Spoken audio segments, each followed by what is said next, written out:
Every great journey begins with the first step. And for over 2 billion people around the world, that first step into divine guidance begins with the Holy Qur'an, the final revelation from Allah subhanahu wa ta'ala. In this series, I will present 100 facts about the Holy Qur'an. In this episode, we'll explore 10 powerful facts about its beginnings, how it came to us, and why its story is unlike any other book in history. So, let's start with part 1 after my intro.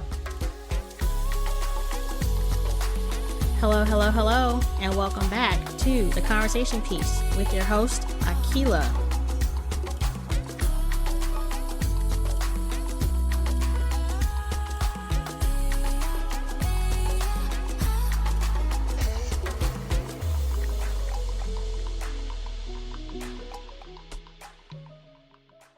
Fact 1. The meaning of Qur'an. Derived from qara'a, it translates to read or recite. The Qur'an itself identifies as a recitation, highlighting its oral, natural beginning into a culture where oral communication was key. Pre-Islamic Arabia was an oral community, not written. Very few could read or write. Because of this, memory was the main way to preserve history, genealogy, and laws. For this reason, the poets were popular. People trained their minds to hold and recite vast amounts of information, word for word. Poetry was the highest form of art in Arabian society. But what was revealed to Prophet Muhammad sallallahu alaihi wasallam was not poetry. Fact 2. The beginning in Cave Hira. Revelation started in the cave on Mount Nur. Nur translates from Arabic meaning light. Prophet Muhammad sallallahu alaihi wasallam was 40 years old when Angel Jibril alaihi salam first commanded, Iqra, read, recite. Fact 3. The first verses.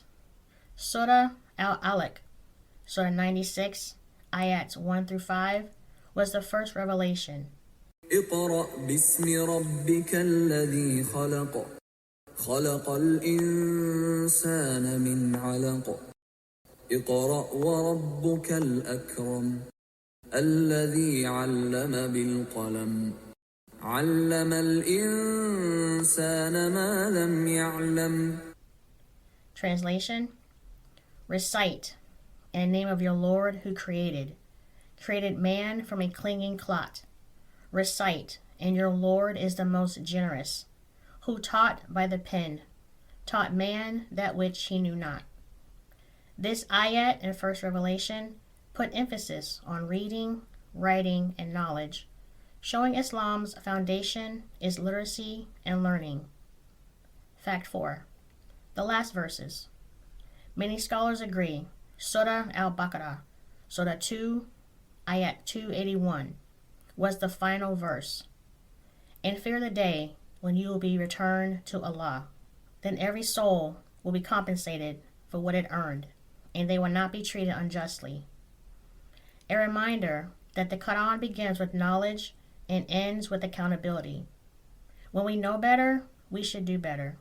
When we have a clear understanding of why we should conduct ourselves on a righteous moral path, when we make a covenant with God, on our return to Him, we will be asked how tightly we held on to that agreement and how we conducted ourselves during our life on this earth. Fact 5. 23 years of revelation in 2 phases. The first 13 years in Mecca focus on faith, establishing the core beliefs, pillars in Islam, Tawheed, belief in one God, patience under persecution, guidance, and stories of the past prophets. Because of being harassed and persecuted in Mecca, the Muslims had to migrate to Medina. The revelations in Medina in the 10 years dealt with laws and social justice, issues such as marriage, trade, inheritance, rules of worship, prayer, fasting, zakat, hajj, and community building, and the rules of conduct during conflict. The wisdom behind the length of revelation was that it made the faith easier to digest. not overburdening the believers at once. The rules came in stages. Some revelations came as a situation or incident occurred in real time, and those revelations provided guidance. Fact 6. Why it's called Al-Furqan, the criterion.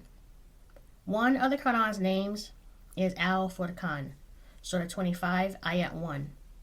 Blessed is he who sent down the criterion upon his servant, that he may be to the world a warner. Criterion can be defined as separating truth from falsehood, guidance from misguidance. The Quran is not just information. It is divine yardstick by which all beliefs, actions, and values can be measured. The Quran is a universal reference point, informing people what is right and what is wrong, not based on our opinion, but on divine wisdom, for who knows us better than our Creator? Fact 7. Oral preservation from day one. Every verse was memorized immediately by Prophet Muhammad sallallahu alaihi wasallam and his companions. To understand how the Quran was preserved, we need to look at the world it entered. 7th century Arabia was not a place of books or libraries. Few could read or write. Instead, memory was the library. People trained themselves to hold thousands of lines of poetry, entire genealogies, and the stories of their tribes all within their minds. Poetry was their art, their pride. A skilled poet could lift the honor of his tribe or strike fear in his rivals with words alone. In that culture, oral tradition wasn't casual, it was exact. A mistake in a line or a slip in a genealogy would be caught and corrected immediately by others who carried the same words in their memory. So when the Quran was revealed, it entered a society already primed for memorization. Its rhythm and eloquence made it flow naturally into their hearts and tongues. From the very beginning, it was recited in gatherings, checked communally, and passed from one generation to the next. And in that culture of memory, the Quran found a home it could never be lost in. Fact 8. Role of Angel Jibril alayhi salam, the messenger angel of Allah subhanahu wa ta'ala. In the Quran, he is called Ruh al-Amin, the trustworthy spirit. Surah 26, ayats 193 through 194. The trustworthy spirit has brought it down upon your heart, O Muhammad, that you may be of the warners. Every revelation has a messenger. For the Quran, that messenger was Jibril alayhi salam, the trustworthy spirit. Chosen by Allah subhanahu wa ta'ala, Jibril alayhi salam carried the words of heaven to the heart of Muhammad sallallahu alayhi wasallam for 23 years, never altering a single letter. His presence was immense, described as filling the horizon with wings of light. Yet his task was delicate, to bring guidance, comfort, and truth to humanity. Jibril alayhi salam was not new to this mission. He had carried divine messages to the prophets before, to Musa, to Isa, and to Maryam. Across centuries, he was the unseen link between heaven and earth, the guardian of revelation. To believe in the Quran is to recognize the angel who bore it, and in Islam, that belief is part of faith itself. Jibril alayhi salam remains the honored spirit who delivered not just words, but the very lifeline of guidance to mankind. Fact 9. Compilation under Abu Bakr, radiallahu anha. After Prophet Muhammad sallallahu alaihi wasallam returned to his Lord, a great danger arose.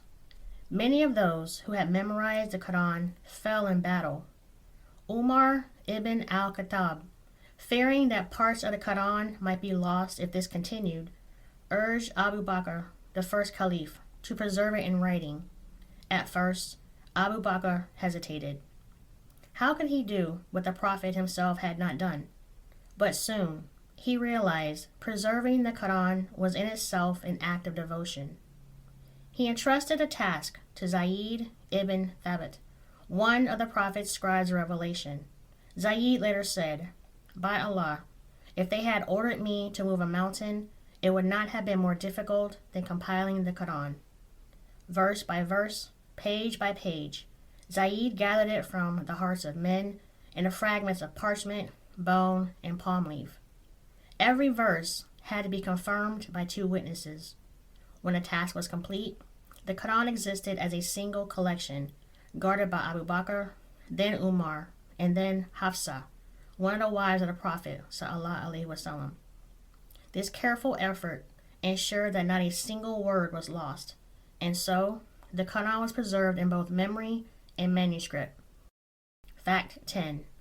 Standardization under Uthman radiallahu anha. As Islam spread far beyond Arabia, differences in dialect threatened to confuse the recitation of the Qur'an. Uthman ibn Affan, the 3rd Caliph, took a bold step. He gathered the community around a single standardized text, the Quraysh dialect, the very tongue of the Prophet Muhammad sallallahu alaihi wasallam. Using the manuscript kept by Hafsa, he oversaw the production of multiple copies, sending them to the great centers of the Muslim world. From this master copy, multiple accurate transcriptions were made.